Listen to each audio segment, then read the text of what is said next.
मित्रों नमस्कार। मैं एस्ट्रो रवि तिवारी आपका हार्दिक अभिनंदन व स्वागत करता हूं आपके इस YouTube चैनल पर। चलिए गणेश जी महाराज का ध्यान करते हुए आज तुला राशि के विषय में चिंतन किया जाता है। अली मंडल मंडित गंडदलम तिलकीकृत कोमल चंद्रकलम करघात विदारित वैरिदलं प्रणमामि गणाधिपतिं जटिलाम्। ओम गंगणपते नमः। मित्रों, उनको किसने इजाजत दी गुल को सिखाने की जिनको सलीका तक नहीं जमी पर पांव रखने का। तुला राशि के लोगों को केवल इससे ही बस के चलना है, जिनको आता जाता कुछ नहीं लेकिन सलाह देने में सबसे आगे रहते हैं, और सलाह भी ऐसी कठिन देंगे जिसमें हम गर्क में ही जाएंगे, कठिन कार्य में ही जाएंगे। तो तुला राशि से निवेदन है, अपनी बुद्धिमता से, श्रेष्ठता से हर निर्णय लेना है और भगवान को सौंप के कार्य किया जाए। अगर भगवान को सौंप के कार्य करते हैं तो हर कार्य में हम विजय सफलता प्राप्त करने वाले हैं। तुला राशि की बात की जाए तो तुला राशि का स्वामी शुक्र है, जो भाग स्थान में मिथुन राशि का होकर बैठा है, अपनी मित्र राशि का बैठा हुआ है। तो हमारा स्वास्थ्य श्रेष्ठ रहेगा। लेकिन केतु लग्न में बैठ गया है, इसलिए हमें गले से संबंधित कष्ट हो सकता है। गले से, मुख से, नाक से, आंख से, कान से संबंधित कष्ट होने की संभावना है 15 मई से लेकर 15 जून तक। अच्छा, इसका उपाय क्या किया जाए? सरल सा उपाय है, केवल ठंडा पानी आपको नहीं पीना है। जितने भी ठंडी तरल पदार्थ हैं उनका सेवन हमें नहीं करना है, तो हमें सर्दी, जुकाम और कष्ट से संबंधित कष्ट नहीं होगा। अगर आपने इसमें सावधानी नहीं बरती तो आपको बहुत विशेष कष्ट हो सकता है। दूसरा, जो चौथा हाउस है, इंपॉर्टेंट हाउस है, वो जमीन, जायदाद, संतान और माता का है। इस भाव का स्वामी शनि है। मकर राशि का स्वामी शनि अपनी कुंभ राशि का पंचम भाव में बैठा हुआ है। तो शनि पंचम भाव में बैठा हुआ है तो जमीन जायदाद से संबंधित कार्य में थोड़ा सा विलंब होगा, लेकिन हमें विजय प्राप्त होगी, क्योंकि शनि कुंभ राशि में लगभग 2.5 साल तक रहेंगे। तो इन 2.5 साल में जमीन जायदाद से संबंधित जिनका कार्य फंसा हुआ है वो उसमें विजय प्राप्त करने वाले हैं, जो तुला राशि वाले लोग हैं। सुख की बात की जाए तो यह 1 महीना हमें विशेष सुख भी प्राप्त होने वाला है। माता के स्वास्थ्य की बात की जाए तो माता का स्वास्थ्य हमारा श्रेष्ठ रहेगा। पंचम भाव की बात की जाए जो संतान, बुद्धि, विवेक और शिक्षा का है। जो बालक या बालिका तैयारी कर रही हैं या परीक्षा में बैठना चाहते हैं, जिनकी स्कूलिंग चल रही है, उनको हर कार्य में सफलता प्राप्त होने वाली है। थोड़ा विलंब जरूर लगेगा, लेकिन आप परीक्षा में उत्तीर्ण होने वाले हैं, आपको नौकरी मिलने वाली है। जिनको संतान की प्राप्ति नहीं हो रही है उनको वर्ष भीतर संतान की प्राप्ति भी होने की पूर्ण संभावना है। जो वकील इत्यादि हैं उनकी वाणी में तेज आएगा। जो वक्ता हैं उनकी वाणी में विशेष तेज आएगा। वो जहां पर खड़े हो जाएंगे, अगर वार्तालाप करने लगेंगे तो लोग उन्हीं को देखेंगे और उनकी बात को ही श्रेष्ठ मानेंगे। सप्तम भाव की बात की जाए जो जीवन साथी का स्वामी है, प्रेम का स्वामी है। सप्तम भाव का स्वामी जो है आपका वो मंगल ग्रह है, जो नीच राशि का बैठा हुआ है।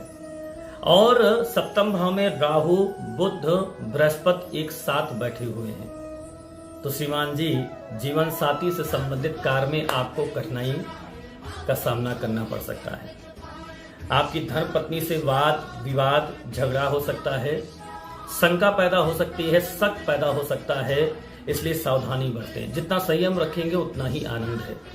प्रेम से संबंधित कार्य में भी हमारी हार होने वाली है। अगर हम प्रेम इत्यादि वाद विवाद में हैं तो उससे बच के निकल लें, नहीं तो कठिनाई ही प्राप्त होने वाली है। यहाँ महीना तो छोड़िए, वर्ष भर कठिनाई का सामना करना पड़ सकता है। तो आपसे विशेष निवेदन है कि विशेष ध्यान दिया जाए, संयम का पालन किया जाए, जिससे हम किसी वाद विवाद में ना फंसे।